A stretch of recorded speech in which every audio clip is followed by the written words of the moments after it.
nosotros no aceptaremos la exclusión de nuestro pueblo de ese derecho. Mr. Gorbachev, tear down this wall.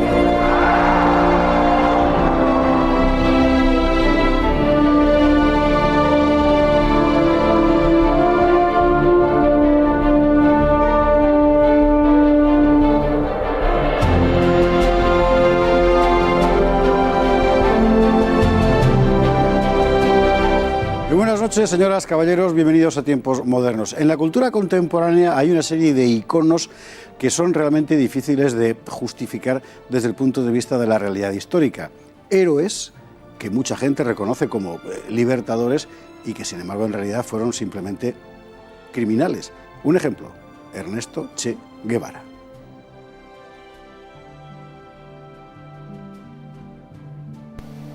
Ernesto Guevara, mejor conocido como el Che, es hoy una figura mitológica de las izquierdas y un ícono destacadísimo de la cultura de masas. Para muchos es un libertador, un idealista y un hombre justo. Sin embargo, hay una verdad muy negra detrás del mito. Sangre, crueldad, torturas, expolios, asesinatos masivos, una verdad de la que se habla muy poco, pero que ha sido abundantemente documentada por los propios compañeros del Che. En sus escritos de juventud confesó Ernesto Guevara, de origen argentino, la brutal radicalidad que le animaba. La Revolución cubana le dio la ocasión de ponerla en práctica. Guevara encabezó la política de justicia revolucionaria rápida, fusilamientos sin juicio, y se forjó una reputación de hombre feroz e implacable. Durante los años de la Revolución, entre 1956 y 1959, aplicó una represión feroz sobre los enemigos e incluso sobre sus mismas filas. Él mismo cuenta ejecuciones por su propia mano y se describe como sediento de sangre. Después, Fidel Castro le puso al frente de la fortaleza de La Cabaña, en La Habana, y le nombró juez supremo de los tribunales revolucionarios. Desde ahí dirigió el Che la represión en nombre del nuevo régimen con una directriz muy clara: no perder el tiempo en convenciones burguesas y aplicar la justicia revolucionaria. Las muertes se contaron por centenares. Él mismo lo dijo nada más que en la ONU, en Nueva York. Fusilamientos, sí, hemos fusilado. Fusilamos y seguiremos fusilando mientras sea necesario. ¿Y a quién fusilaba? A todos los elementos que considerara contrarrevolucionarios. En el mismo movimiento, Guevara inauguraba el sistema de campos de concentración del comunismo cubano. Desde el gobierno de Cuba, estimuló el nacimiento de guerrillas comunistas en diferentes países americanos. Cuando la crisis de los misiles en 1962, fue partidario de lanzar bombas nucleares sobre los Estados Unidos. Después, decepcionado con lo que él consideraba excesivo pacifismo de la Unión Soviética, abandonó Cuba y se trasladó a África, al Congo, para apoyar la insurrección comunista.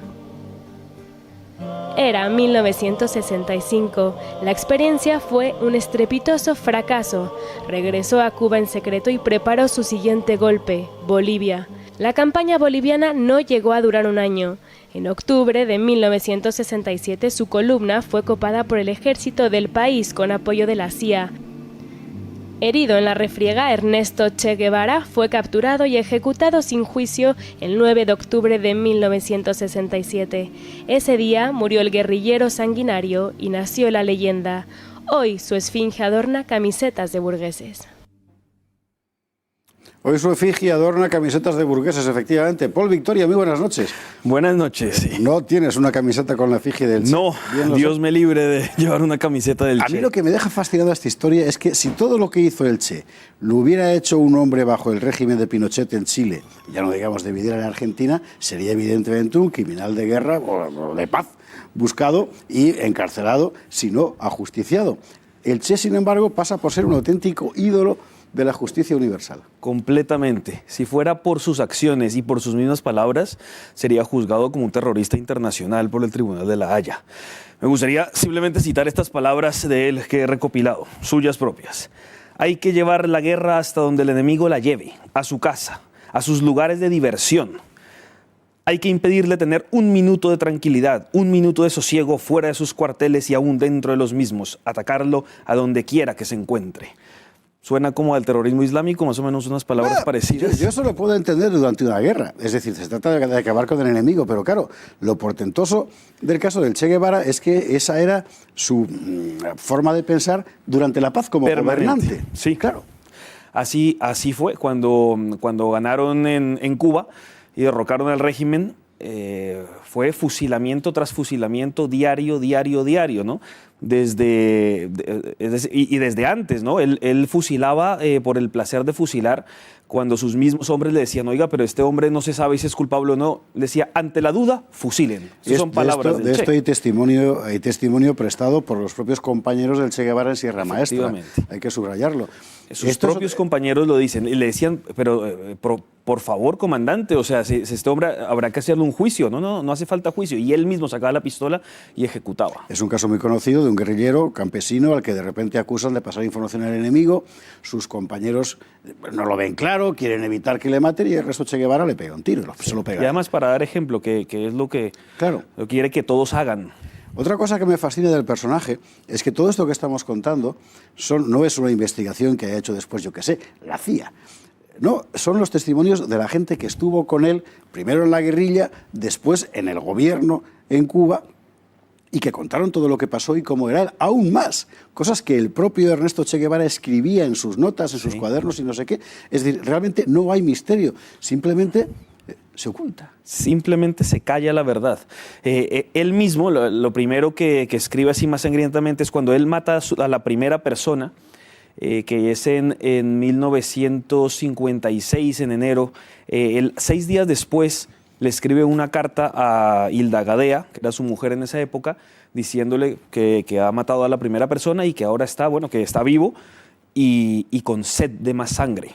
Sus propias palabras, escrito por él mismo. Entonces, es de estos perfiles narcisistas, quizás psicópatas, que de repente encontraron una forma de llevar a cabo su sangría mediante, apareció el comunismo. Creo que si se le hubiera presentado otra ideología que también fuera asesina, se hubiera unido a ella. O sea, era la excusa que él necesitaba para desarrollar una personalidad psicótica. Esa personalidad psicótica deja de aplicarla en el combate en Sierra Maestra, en la guerrilla, y pasa a aplicarla ya como gobernante cuando Fidel Castro le pone al frente de lo que en realidad es el aparato de represión, que es el Tribunal Revolucionario. Y allí efectivamente demuestra que sigue siendo lo mismo. Y la comisión depuradora. Exactamente. Entonces se basa en que ya se decide que hay unos fusilamientos al día siguiente y esa noche se les hace juicios. Pero ¿para qué si ya está dictaminado el fusilamiento, ¿no? O sea, ya se sabía que los iban a matar. Además, el mismo Che Guevara dice que le dice a los jueces que lo que diga el acusador es la verdad, que no hay que cuestionarlo y que tiene que ser un sistema rápido, eficiente, ¿no? O sea, era un asesinato en masa, ¿no? Y esto, una vez más, ha sido contado por los propios que actuaron como jueces como jurados más bien en aquellos procesos. Es decir, una vez más, no hay ningún misterio, pero es otro elemento que queda ocultado, silenciado sistemáticamente. Parece que había que sacar una figura mítica para poder de alguna manera defender que el comunismo tenía algo de bueno, y entonces se elevaron una leyenda, alguien que solo puede ser un criminal de guerra y un criminal de no guerra, o sea, en ambos casos. Dentro de los contrarrevolucionarios a los que había que depurar, en principio podía suponerse que estaba fundamentalmente, pues digamos, la élite política o militar de la época de Batista. Sin embargo, cuando ves la lista, ves que efectivamente hay mucho funcionario del régimen de Batista, la mayor parte de la gente que mandaba se había escapado ya, y luego un montón de gente de lo más variopinto que entra por las razones más diversas. Sospechas, delaciones, una conducta irregular. En una conducta irregular encontramos homosexuales, por ejemplo, negros, porque él tenía una cierta, tirria a los negros. Es una cosa muy llamativa. Sí, cuando él entra en Santa Clara, es impresionante cómo hay muertos por todas las calles. Cuando el comandante Camilo entra después, dice, ¿pero qué ha pasado aquí? ¿Pero qué ha hecho este señor Guevara? O sea, parece que aquí no se bañan con agua, sino con sangre. Y es porque él, ante la menor duda, la menor sospecha, decía, bueno, ¿quiénes aquí son los malos? ¿O quiénes están vestidos de tal manera? Y los mandaba a fusilar directamente. Con el caso de los homosexuales, lo que hacía era mandarlos a un campo de concentración, un campo de trabajo, porque él creía que que por medio del trabajo, digamos, se corregirían en su conducta homosexual, y esa era su manera de verlo. Con el tema de los negros, yo no sé que haya mandado a fusilar a ningún negro por ser negro, pero sí es verdad que tenía un desprecio hacia los negros, siempre hacía comentarios feos hacia los negros, hacia los indios también, decía esa indiamenta mexicana, ignorante, los trataba con mucho desprecio, porque él antes de Cuba estuvo en México después de Guatemala. Y siempre se refería como siempre. Lo que pasa es que él tenía una actitud despótica en general, entonces no era solo ante negros e indígenas, sino ante los propios cubanos. Simplemente él tenía unas ganas de mandar, de ser muy dictador, de que se hiciera todo según su real voluntad, y el único que no se dejaba doblegar pues era Fidel Castro, ¿no? Al contrario, le tenía que obedecer, pero de todos los demás que no fueran Fidel Castro los mandaba como si fueran sus esclavos, literalmente, y con mucho desprecio y arrogancia. Llega un momento en que su relación con Fidel Castro se enturbia mucho, momento que además coincide con la post-crisis de los misiles, cuando Ernesto Che Guevara se enfada mucho con la Unión Soviética porque no ha disparado contra los Estados Unidos, ¿no? La acusa de blandengue. Exactamente. La Unión Soviética. Y poco después Guevara se marcha de Cuba. Sí, hay problemas con Castro allí dentro. Por un lado por protagonismo, porque la gente quiere mucho pues, a este mito, ¿no? A esta leyenda de Che Guevara, sobre todo los que no lo conocen, porque lo conocen de cerca, al contrario, tienen mucho problema con él. Pero tiene discusiones con Castro, y finalmente su vivencia en la isla se hace que no puede ser, entonces tiene que irse a hacer alguna revolución a alguna otra parte y seguir alimentando su narcisismo. Se va al África y después allí no le va bien y termina en Bolivia. Y no puede volver a Cuba, porque de hecho cuando Mario Monge, que es el secretario general del Partido Comunista en Bolivia, le dice: mire, señor Guevara, yo soy el que mando en Bolivia, usted no va a venir a dirigir la revolución porque la dirijo yo. Si quiere, sea mi subalterno, le doy un buen cargo, pero obviamente yo no voy a estar a sus órdenes. O si no, devuélvase para Cuba. Él le dice: no, yo no puedo regresar a Cuba. Y efectivamente, cuando ya pierden y son derrotados en Bolivia, pues están desamparados por el propio Cuba, y Fidel Castro, pudiéndolo salvar, no lo hace, porque es que se lo tiene que quitar de encima. Che Guevara es un problema para el régimen, porque además es incontrolable, o sea, es un sanguinario que no se rige por normas y que siempre está buscando un liderazgo, incluso donde no se lo pueden dar, él intenta imponérselo. En Cuba, durante esos años, también intentó arrebatarle el liderazgo a otros, y a la fuerza, ¿no? E incluso hubo alguno que lo retó a duelo, Jesús Carreras, comandante, le dijo: oiga, si quieren nos vamos a duelo, y ahí sí él no era capaz de enfrentarse como un hombre, entonces lo que hizo fue a las espaldas conspirar con Castro para que lo mandaran a fusilar por supuesta traición, pero era solo para quitárselo de encima, para él seguir ganando poder y poder. O sea, un personaje... Medio minuto nos queda. En realidad, una última reflexión sobre la transformación en icono.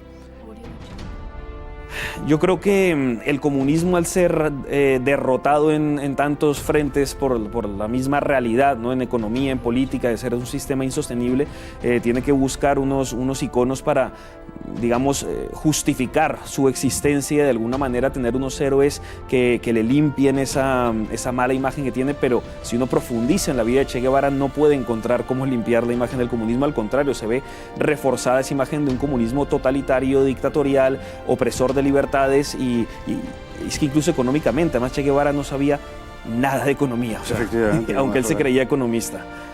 La verdad es que solo enumerar los crímenes de Ernesto Che Guevara nos dejaría sin tiempo durante 5 o 6 programas, así que valga esto como aproximación a una de las cosas más inexplicables de la historia contemporánea, una persona así convertida en icono libertador.